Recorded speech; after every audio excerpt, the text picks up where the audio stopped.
Amelia, and today I'm going to give you a 5-minute crash course on Dressage 101. So what is dressage? What's the purpose of dressage? What are the tests like? What are the movements like? How do you get a score? What are all the levels? All those good things that you need to know to get started in dressage. And if you're just getting started out, this is going to give you some clarity. If you've ridden dressage for a little bit, this is going to give you a quick refresher. So first of all, what is dressage? Dressage is from the French word dresseur, which means training. And to me, dressage is really about developing communication and developing partnership with our horse. In dressage, we want our horse to perform the movements willingly. We want to have a happy athlete. I really love dressage because not only does it benefit any horse and any rider, you can do dressage with all different breeds of horses. You can do dressage at all different ages of riders. Dressage can be a really helpful discipline for all different riding disciplines, whether you're a jumper rider or a trail rider or an endurance rider. Dressage really is the foundation of everything. And in the end, it's really about having partnership and harmony with your horse. So that is quickly, what is dressage? Let's dive into a little bit more of the details of dressage. So dressage is done in a dressage arena, and the standard size for a dressage arena is 20 meters wide, 60 meters long. You'll also notice that there's letters around the outside of the dressage arena, and we do different movements at the letters, so they serve as markers to give us guidance. And there's also letters up the center line of the arena, which are invisible letters. The most important letter is the letter X, which is right in the middle of the dressage arena. So, next thing we want to talk about are the dressage tests. If you're going to do a dressage show, there is a certain test that you will ride, and the tests are usually about 5 minutes long, and there are certain movements that you do at certain markers. For example, every single dressage test starts with A down center line, X halt salute, and then proceed again. And then as you go around the arena, you'll have, for example, at the letter E, you might have a 20-meter circle, or you might do a transition between gaits at another marker. The tests get more and more complicated as you move up the levels, which brings me to the next topic, which is scoring. So the way that the dressage test is scored is that there's a judge that sits down there at the letter C.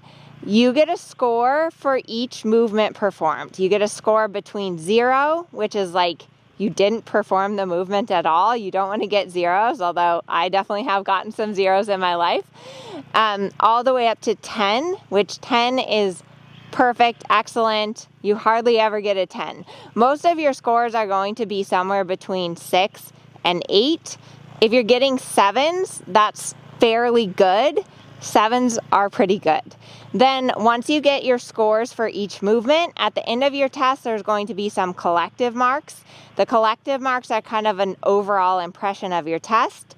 Then we add up all your points, divide your points by the total number of possible points, and that will give you a percentage. In dressage, if you're getting like between a 65 and a 70, you're doing really well. If you're getting above 60, you should be pretty happy. I remember when I was first learning how to ride my first horse, Achilles, I was just like so excited when I would get a 60% because that was a qualifying score for the championships. Next thing to know about dressage are the different levels. And so to train a horse all the way up to Grand Prix, which is the highest level, that takes a long, long time, like 5-6 years of consistent training. So there's national levels, which are the lower levels. If you're here in the US, the national levels are intro, training, first, second, third, and fourth. So there's 6 national levels, and they get progressively more difficult. Each level adds new movements, and it also adds a new expectation as far as your horse's training. And then the FEI levels are international. So the FEI levels are the same for all of the different countries in the world. And the FEI levels, we have Prix St. George, I1, I2, and Grand Prix. I've left out a few levels, but just know that those are the levels. Grand Prix is where we have kind of the known dressage movements. That's where you start to do the piaffe and the passage and the pirouettes and the tempi changes, but it takes a long, long time to train your horse up to the Grand Prix level.